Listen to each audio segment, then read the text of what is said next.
bienvenida al académico Andrés Martínez, PhD en Derecho Constitucional, docente de la Universidad de Cuenca. Bienvenido, doctor Martínez. ¿Qué grado de importancia tiene este debate que, más allá del ámbito de la opinión pública, se da ahora en uno de los organismos más importantes en la vida del país, la Corte Constitucional? Bienvenido. Muy buenos días, un saludo a las amigas y amigos que nos ven y nos siguen a través de este prestigioso medio de comunicación.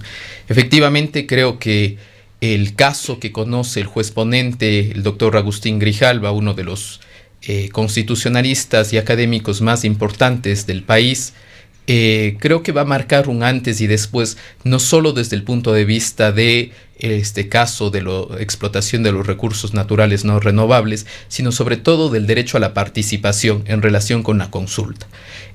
Para que las amigas y los amigos nos comprendan, la Corte Constitucional es el órgano más importante de control constitucional, es decir, verifica que cualquier norma, cualquier acto esté dentro de los parámetros constitucionales.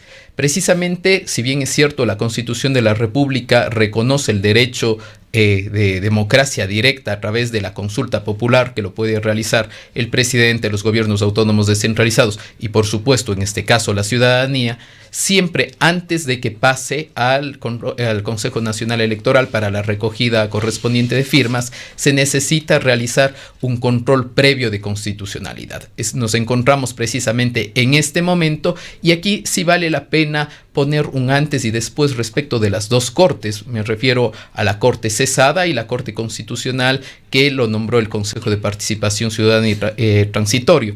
¿Por qué hago referencia a esto? Porque ustedes recordarán que en el caso de la consulta popular en Girón, la entonces Corte Constitucional no se pronunció respecto a la constitucionalidad de la pregunta.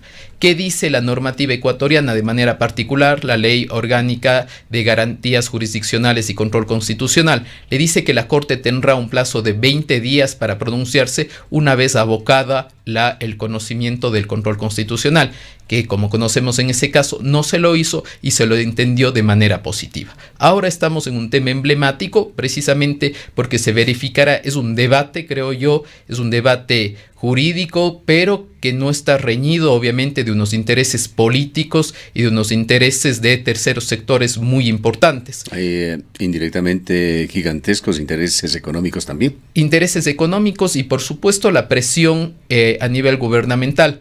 Yo creo que a nivel político y dentro de lo jurídico también se miden muchas veces como si fuese un tablero de ajedrez con determinados movimientos. Yo creo que el gobierno nacional ha realizado dos movimientos que pueden ser muy determinantes en este proceso. El primero se lo hizo el 24 de mayo durante el informe a la Nación del presidente de la República. Dicho sea de paso, me parece poco prudente que un jefe de Estado que representa al Ejecutivo durante su alocución haga referencia a un exhorto a la Corte Constitucional, rompiendo normas básicas, garantías básicas del Estado de Derecho, donde obviamente existe un respeto a la no intromisión en las otras funciones. Y el segundo momento se dio obviamente un día antes de la audiencia pública, precisamente con el vicepresidente de la República realizando la propuesta de estos 6 ejes dentro de la nueva política minera. Yo quiero hacer referencia de manera particular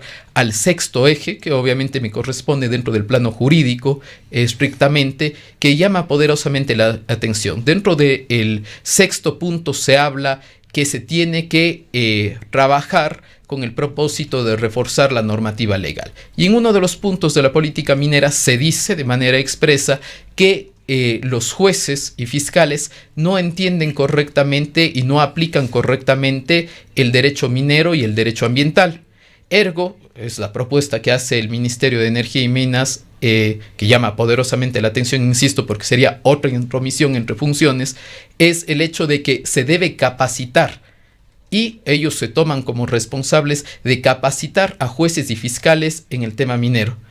A mí me llama poderosamente la atención porque lo lógico es que en el supuesto, yo no estoy haciendo una afirmación, pero en el supuesto que exista falencias, exista lagunas respecto de aplicación y el conocimiento por parte de jueces y fiscales, tanto de derecho ambiental cuanto de derecho minero, debería ser la propia función judicial, a través de sus escuelas de fiscales o a través de la escuela de la función judicial, la encargada de realizar la capacitación, o en su defecto un tercero neutral que podría ser la academia, pero que le dé las ideas y le diga cómo actuar. Le está diciendo por poco, tenemos que nosotros decirles cómo tienen que fallar, y eso en un Estado de Derecho es intolerable. ¿Qué opina usted sobre las declaraciones que las transmitimos también a través de esta emisora del constitucionalista Rafael Ollarte, quien ha asumido una posición pro minería? La defiende directamente, no sabemos exactamente a quién representa, pero su discurso es muy claro. Él argumenta que la consulta que realizó Lenín Moreno en el año 2018 ya delimitó claramente en dónde se puede o no se puede hacer actividad minera, pero explica que no se puede prohibir una actividad como la minería, que está permitida en la Constitución de la República. Él señala que si la Corte permite esta nueva consulta popular, estaría directamente violando a la Constitución. Bueno, el doctor Ollarte es, aparte de ser un académico, es un abogado, es un profesional del derecho. Y al ser un profesional del derecho, defiende unos intereses, y que el día de ayer, durante la audiencia, se supieron ya cuáles son. En la mañana, ¿quiénes son? En la mañana defendía y debatía con Yacu Pérez en el noticiero de la mañana de Teleamazonas. Sin embargo, en la tarde, él defendía ya al Comité Económico Empresarial. Él presentó un amicus curiae a nombre de este organismo. Que es una representación de las cámaras de la producción. Efectivamente, sí, es un lobby de presión, y obviamente él está asalariado y recibe un pago respecto de eso, que es legítimo, es totalmente legítimo. Ahora, la gran pregunta es, obviamente ya es un interesado, entonces también es importante, y creo que siempre dentro del contexto del análisis de este tipo de casos, hay que obviamente ya posicionar a cada una de las partes. Aquí ya no estaríamos contando con el criterio del académico, sino se puso otro rol, en este caso que es un abogado que está defendiendo unos intereses específicos. Digamos que ha tomado una posición. Tiene una posición y defiende bajo una teoría dentro del derecho, por supuesto, y en base a las ideas, todo es debatible, y él lo debate diciendo, efectivamente, él tiene dos ideas básicas. La primera idea señala que al tratarse de sectores estratégicos, le corresponde al gobierno central su rectoría, aprobación, y que en el supuesto que se esté queriendo realizar una consulta por parte de los ciudadanos, existiría una intromisión, con lo cual se estaría violando, entre otras cosas, regímenes de competencias, etcétera. Y por otro lado, efectivamente, haciendo alusión al artículo 407, en el sentido de que, si bien es cierto, en la consulta del 4 de febrero del 2018, los ecuatorianos ya votamos respecto de las limitaciones de los lugares donde no se podría realizar minería.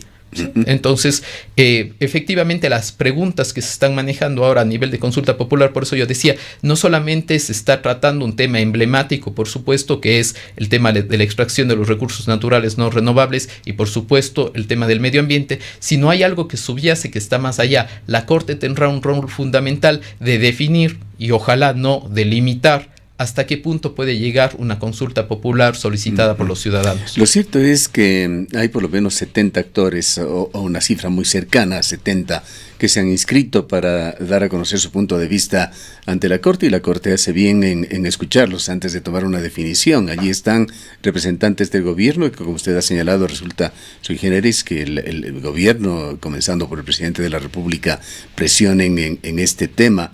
Están poderes fácticos del país, las cámaras, los representantes empresariales, activistas antimineros, ecologistas, profesionales del derecho, académicos, ante la Corte exponiendo. Terminarán mañana hacia las 16:30, es la hora límite que se ha puesto la Corte para luego debatir internamente y dirimir sobre este tema.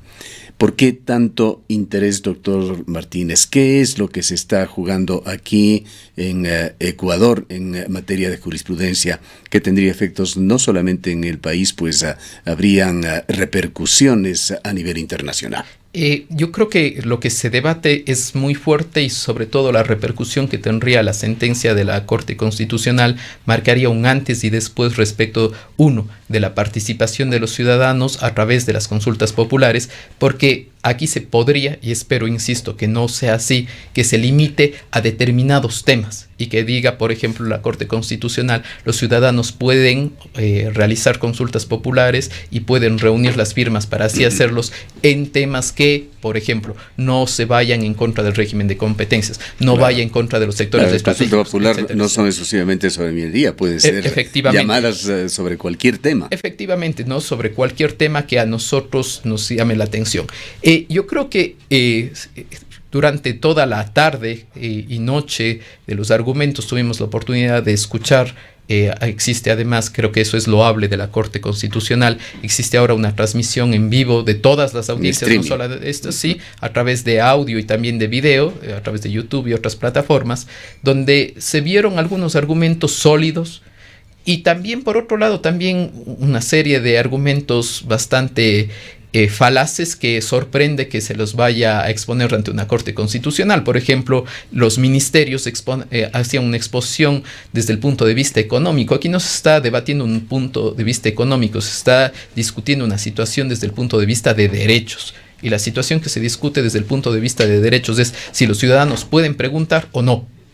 Y si los ciudadanos pueden preguntar, en el caso de que sí, porque existe una situación totalmente abierta y es un tema que les interesa, o no, también que no podría ser, que sería la otra opción, no podrían hacerlo porque existe un limitante de la propia Constitución en el punto de vista de competencias y sectores estratégicos. Hay países en el mundo que han utilizado de manera muy intensa, que lo utilizan en su vida democrática, esto de las consultas, los plebiscitos, los referéndums. Uno de ellos es Suiza, pero hay otros más. ¿Cómo les ha ido a estos países en donde se realizan este tipo de consultas frecuentemente, que con facilidad dan curso a las mismas? Bueno, el día de ayer precisamente uno de los abogados en pro de la minería realizó una argumentación jurídica que resulta por lo menos interesante y creo que tiene que estar dentro del debate, por supuesto, y se narró el caso de Colombia. El caso de Colombia, vecino que vive una realidad, si bien es cierto, no es exacta, pero es muy similar a la nuestra. En términos de minería es muy similar. En términos de minería y precisamente en términos de participación. Si nosotros regresamos en el tiempo, vemos que las ideas del nuevo constitucionalismo latinoamericano se asientan en América Latina a través de la Constitución de Brasil y posteriormente con Colombia. Y sobre todo en Colombia con la idea de la participación, con la idea de las consultas populares y dar voz a los ciudadanos no solamente cada 4 años, sino cuando esto se organice. Y de manera específica, la Corte Constitucional colombiana resolvió en el año 2018 un polémico fallo respecto de un caso sobre consultas populares, precisamente porque en Colombia comenzó a existir una gran cantidad de consultas populares con el propósito de limitar actividades extractivistas. Y la Corte Constitucional en su fallo dijo que existen otros mecanismos de participación ambiental con el propósito de opinar o frenar este tipo de actividades. Entonces, si bien es cierto, es importante, creo, tomar ejemplos, ver jurisprudencia comparada. Nos parece, ya que está usted hablando de Colombia, que es uno de los países en los cuales se puso límites a la explotación minera, utilizando para esto una determinada altura, no sé si es 2.700 metros o alguna altura por allí, que se escogió y se decidió. Se decidió precisamente que no sea en páramos, que no sea en fuentes de agua, con el propósito de tutelar. Pero se puso con una cota. Se puso con una cota expresa, haciendo un análisis técnico desde el punto de vista de cada uno de los pisos climáticos. Entonces se dijo, a partir de este piso climático ya no se puede realizar. En nosotros sí, bajo unos criterios. Ahora, lo que sí es muy importante y que también se debería entender por parte de la ciudadanía, no es tan simple y no creo que tiene que ser todo tan blanco y negro decir que si se llega a aprobar el tema de la consulta ya no va a existir minería, ya no va a existir explotación y dónde están los derechos de los trabajadores, dónde está el derecho a la libertad de empresa. Yo creo que hay que ser mucho más serios en este tema. Porque si bien es cierto, está detrás un ámbito económico fundamental y de desarrollo para el país, también el hecho de que se aprueben, por ejemplo, consultas, no quiere decir que automáticamente van a ganar. Al contrario, existirá una posibilidad que los ciudadanos se pronuncien. Y si el ciudadano se pronuncia en determinados sectores, yo me pregunto aquí, y hago un cuestionamiento, si se preguntarían, por ejemplo, en un cantón como Ponce Enríquez, si está de acuerdo o no con la minería, ellos estarán de acuerdo con la minería porque es un cantón minero y ellos votarían de seguro a favor. Sin embargo, tienen todo el derecho también las personas, no sé, que pertenezcan a Girón y que votaron el 85% que no. Fue la participación que se dio. Además, Ponce Enríquez, ya en el plano del comentario, y esto dicho por el prefecto Pérez, es sorprendente la cantidad de gente que, según Yacu Pérez, sería mayoría que están en contra de la minería, justamente constatando los gravísimos daños que se han dado allí, que se han dado allí. Claro, obviamente, pero no por ello también no hay como dejar de participar a personas que también estén a favor. Yo creo que no es una situación de blancos y negros. Ahora, y en el caso que sí creo que hay que hacer mucho énfasis y sobre todo mucha crítica y sobre todo desde la SUAY realizar una posición sobre todo para mostrar frente al gobierno y ahora que renunció el gobernador al nuevo gobernador para ponerles los puntos sobre las IES, creo que es el tema de la consulta popular de Girón. ¿Por qué digo esto? Sí, antes de llegar allá vamos a tratar esto que es fundamental de la consulta popular de Girón y la consulta popular nueva que propone Yacu Pérez, pero antes de esto no quisiera que se nos escape. ¿Qué le pareció a usted esta especie de sentencia que dio Otto Sonnenholzner hace 2 días allá en Zamora al publicar la nueva política minera del gobierno, en el sentido de que donde haya minerales en Ecuador habrá explotación minera? Bueno, yo creo que al señor vicepresidente se le ha encargado la función de ser el que vende los titulares del gobierno. Yo creo que en lugar de ser vicepresidente debería ser secretario de comunicación de pronto, porque le gusta vender titulares. Le gusta vender titulares con el propósito, creo yo, de calmar las aguas y sobre todo de dar unos espaldarazos o unos buenos comentarios a favor de un sector que hay que reconocerlo que es muy importante, de inversión extranjera en recursos naturales no renovables. Pero de ahí yo creo que el señor, al ser vicepresidente de la República, debe conocer que existe una normativa, tanto constitucional cuanto legal, que le obliga que obviamente existen áreas donde nunca se va a poder hacer minería. Parece que el señor ni siquiera se dio cuenta lo que votó el 4 de febrero del 2018, donde efectivamente se reformó el 407. Y que fue promovido por el propio gobierno. Efectivamente, y a eso iba yo, que durante todo el inicio del gobierno de diálogo, de concertación, de transición, se habló siempre que se iba a preguntar las veces que sea necesario a la población. Resulta paradójico decir que cuando se pregunta ahora en Girón y la gente responde que no, ahí sí ya no vale. Profundicemos en Girón. Lo que se decidió en Girón está labrado en piedra, es inamovible. Decisiones que pueda tomar la Corte Constitucional o resultados que puedan darse en eventuales consultas sobre minería pueden de alguna manera moldear aquello o cambiar quizá que se decidió en Girón. Yo creo que al momento, al día de hoy, a 6 de junio, las cosas están como están, es decir, existe un resultado claro, mayoritario del 85%, que es la decisión soberana de un pueblo, más allá que nos guste o nos disguste, es la decisión de ellos y hay que respetarla. Por otro lado, lo que sí se puede plantear desde el punto de vista jurídico eminentemente, podría ser, por ejemplo, una acción de inconstitucionalidad. Sí, se podría hacer. Una cosa es hacer un planteamiento, otra cosa es que la Corte acepte. Por eso sí creo que es determinante y creo que fue positiva la presencia del prefecto Pérez en la Corte el día de ayer. ¿Por qué? Porque si bien es cierto, pongámonos a pensar en el peor escenario. En el peor escenario que la Corte diga no se puede realizar consultas respecto de sectores estratégicos. Pongamos el peor escenario.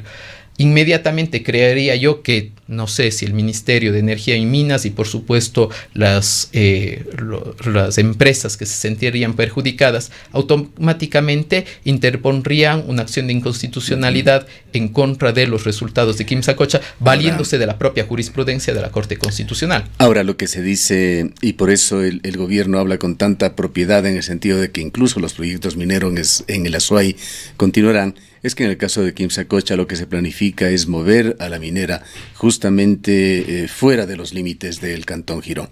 Bueno, yo creo que de la misma manera que el gobierno ágilmente, entre comillas, ¿sí?, de manera sarcástica, quiere mover la minería. Yo creo que de la misma manera la sociedad civil, los gobiernos autónomos descentralizados de la provincia y por supuesto la ciudadanía en general también debemos movernos, pero de otra manera, con el propósito de buscar otro tipo de medidas. Yo creo y aquí entra la propuesta adicional de Yacu Pérez.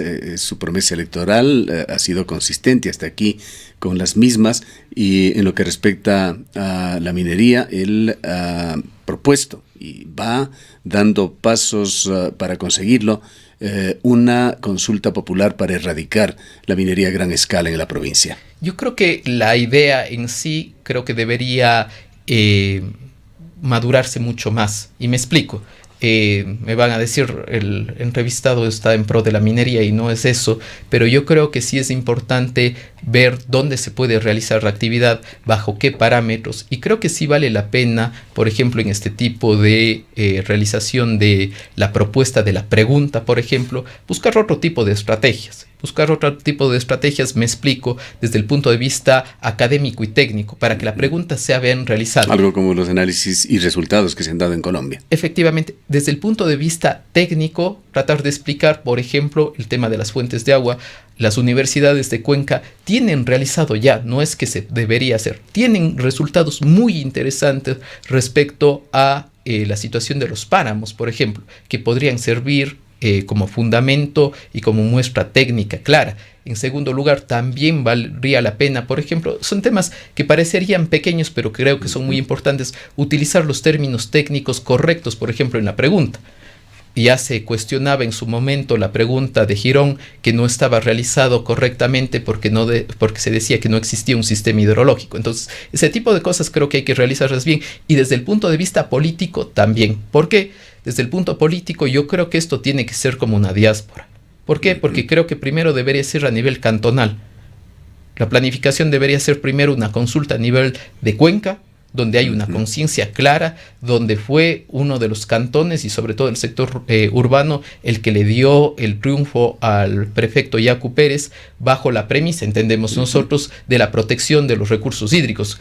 Los cuencanos somos muy orgullosos de nuestros ríos, somos muy orgullosos de tener una agua de calidad, y creo que habría un apoyo mayoritario, y después que vaya al resto de cantones. Dos cosas para finalizar, doctor Martínez. Lo primero, si bien usted es un académico, y hay varios académicos que sí hablan, sí conversan abiertamente de estos temas delicados en los medios de comunicación, hay también un silencio institucional por parte de las universidades, como se lo entiende, siendo y pudiendo ser actores tan importantes. El peso específico que puede tener una posición, una visión, incluso una divulgación de resultados académicos en el foro y momento adecuado por parte de las universidades puede ser muy importante.